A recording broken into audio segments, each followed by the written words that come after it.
नारी अगर पति का नाम लेती है तो उसकी आयु तिल भर की क्षीण होती चली जाती है। कितना? तिल भर। स्कंद पुराण में लिखा है, तिल भर की आयु क्षीण होती चली जाती। नारी ज्येष्ठ पुत्र का नाम लेती है, हाँ ज्येष्ठ में अगर बेटी है तो उसका नाम ले सकती है, पर ज्येष्ठ पुत्र बड़ा पुत्र है और पुत्र का नाम लेती है तो उस बालक की कभी उन्नति नहीं हो सकती।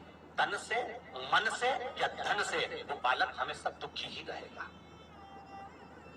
तुम दुनिया का सारा सपोर्ट कर दो, तुम चाहे अपनी प्रॉपर्टी बड़े बेटे के नाम कर दो, तुम चाहे पूरा दुनिया भर का सुख अपने बेटे के सामने लाकर खड़ा कर दो, तो भी अगर माँ अपने बड़े पुत्र का नाम बार बार लेती है तो वो पुत्र या तो तन से या मन से या धन से दुखी ही मिलेगा, वो सुख नहीं पा सकता।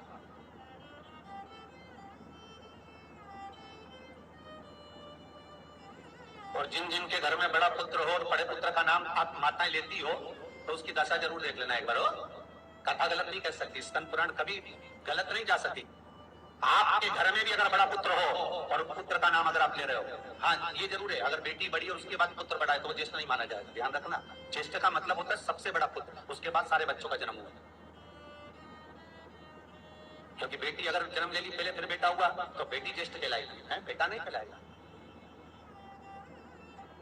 अगर पहला ज्येष्ठ पुत्र है तो माँ सारी प्रॉपर्टी दे दे, सारा विभव दे दे, माँ सारा दौलत दे दे, माँ उसके ऊपर सर्वस्व निछावर कर दे, पर अगर बेटे का नाम माता बार बार लेती है तो उस बेटे की उन्नति तरक्की नहीं हो सकती, उसको जीवन में सुख नहीं मिल सकता, कुछ ना कुछ चीज से वो दुखी रहेगा। चाहे वो बच्चों से रहे, पत्नी से रहे, परिवार से रहे, कुटुंब से रहे, व्यापार में रहे, व्यवसाय में रहे, ऑफिस में रहे, चाहे अपने शरीर से रहे, पर दुख तो उसके भाग्य में थोड़ा लिखा ही रहे। और जो चीज वेदव्यास जी ने वर्णन कर दी महाराज, उसका प्रमाण आप खुद भी अपने घर में देखो कि सही है कि गलत है। जिस घर में बड़ा पुत्र हो और माँ उसका नाम बार बार लेती हो, बार बार लेती हो, उस पुत्र की दशा देखिएगा आप, तन मन और धन तीन तरह से। इसलिए निवेदन करूंगा मेरी माताओं से, आपका प्रेम बहुत है क्योंकि आपका बेटा बड़ा है, आपका पुत्र बड़ा है, आपका बहुत प्रेम है और बेटे का भी माता के प्रति बहुत प्रेम है, पर उस प्रेम में तुम्हारा जो संबोधन है बार बार नाम लेने का, उससे उसको तकलीफ हो सकती है। इसलिए निवेदन है, मेरे कृष्ण का नाम कृष्ण था पर यशोदा कभी कृष्ण नहीं बोली है, कभी नहीं, यशोदा कभी कृष्ण नहीं बोली, कन्वा कहती थी। आपके बेटे का नाम कुछ भी, आप उसको नाम से मत पुकारो, उसका नाम चेंज कर दो, थोड़ा सा बदल दो, आप उस नाम से उसको पुकारना पड़ा। आप जो भी बोलना चाहे, आपके दिल की बात है, तो आपके पुत्र से आप क्या बोल सकते हैं?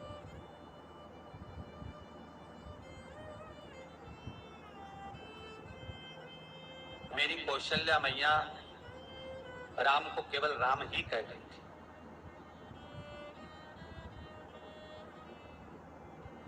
केकई राघव कहती थी, सुमित्रा रघु कहती थी, पर कौशल्या नाम नहीं बदलती। और ज्येष्ठ पुत्र थे राम, बड़े थे, बड़े हुए, वन जाना पड़ा, लौट कर आए, धोबी की वार्ता सुनकर सीता का परित्याग करना पड़ा, समय आया लक्ष्मण का त्याग करना पड़ा, और समय आया तो ये शरीर को ही सरयू में छोड़ना पड़ा। कहां से? स्कंद पुराण कहती है, पति का नाम अगर नारी ले रही है तो तिल तिल भर उसकी उम्र घट रही है। पर ना जाने माताओं का ऐसा क्या है कि वो आज का फैशन हो गया, ए राघव इधर आ, राघव सब्सक्राइब करें हमारा चैनल। नाम लेने में तिल भर की आयु, ज्येष्ठ पुत्र का नाम लेने में उसकी समृद्धि, उसका जो वैभव है, उसका जो सुख है वो घट रहा है।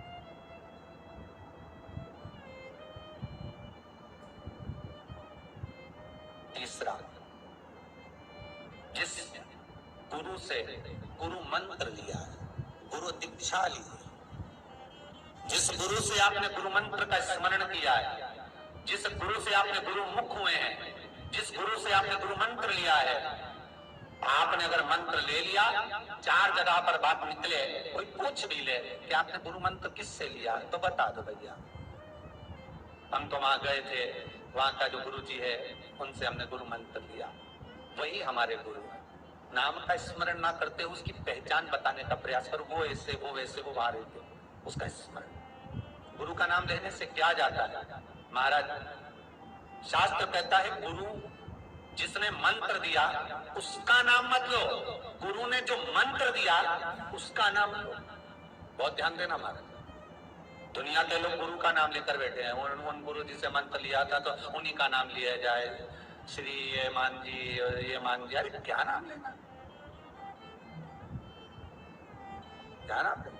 हमें गुरु का नाम नहीं याद करना, हमें गुरु मंत्र याद करना। जो गुरु ने मंत्र दिया उसका स्मरण करना। क्या होता है? स्कंद पुराण कहती है जब माला जपने के लिए बैठते हैं तो गुरु का श्री विग्रह तुम्हारे सामने होना चाहिए कि हमने उन गुरु जी से मंत्र लिया है, और गुरु का नाम नहीं। गुरु मंत्र लेते समय गुरु का विग्रह सामने हो और मंत्र जो गुरु ने दिया है उसका स्मरण, उसका स्मरण। हम बार बार अगर गुरु के नाम का स्मरण करते हैं, हम बार बार गुरु का नाम लेते हैं, जिस गुरु से मंत्र लिया उसका नाम अगर हम बार बार ले रहे हैं तो हमारे घर में महाराज शांति टिकती नहीं, थोड़ा सा क्रोध क्लेश थोड़ा बड़ा रहता। अगर तुम्हारे परिवार में तुम्हारे घर में कोई किसी की निंदा करता हो तो कह देना भैया हमको 24 तरह के नरक में नहीं जाना, तो चुपचाप होगा, बिल्कुल चुप। 94 नरक में से 24 नरक निंदा के, केवल निंदा सुनना, और निंदा करने वाला तो केवल 4 नरक में गिरता है। क्यों 4 नरक में गिरता है? तो पूछा निंदा करने वाले को ज्यादा पाप लगना चाहिए, नहीं उसको कम लगता है। तो कम क्यों लगता है? तो अग्नि पुराण में लिखा कि निंदा करने वाला को 4 नरक का भोग इसलिए भुगताया जाता है क्योंकि जिसकी वो निंदा करता है उसके सारे पाप धुलता है। तो मतलब आप किसी की निंदा कर रहे हो तो उसके पाप धुल रहे हैं। किसके? जिसकी निंदा हो रही है। वो निंदा करने वाले को तो भगवान ने इसलिए पैदा करा क्योंकि तू पाप धोएगा, तो इसलिए उसको 4 नरक, और जो सुन रहा है अरे बोलो तो जम के उसको 24 पूरा 100% पाप कर्म तुम्हारे हो। तो अभी लगा किसने करी, और जो सुन रहा है उसको ज्यादा कर। निवेदन करूंगा जिसकी किडनी गड़बड़ हो गई हो, जिसका लीवर गड़बड़ हो गया हो, जिसको डायलिसिस चल रहा हो और छूट नहीं रहा हो, वैकुंठ चतुर्दशी के दिन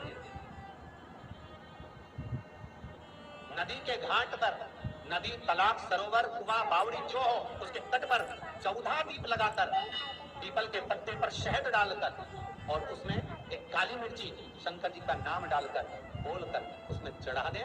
उसी पत्ते की काली मिर्ची थोड़ा सा शहद घाट पर डाल दें और उस पत्ते को घर पर लेकर आ जाए।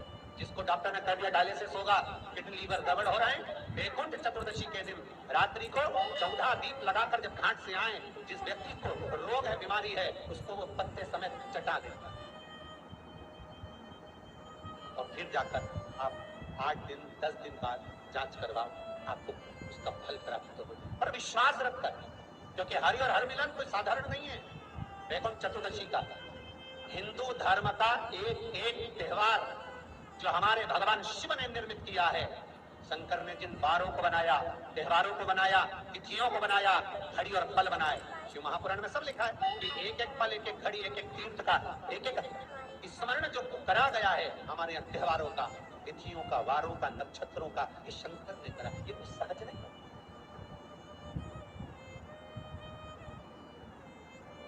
ये सहजता नहीं।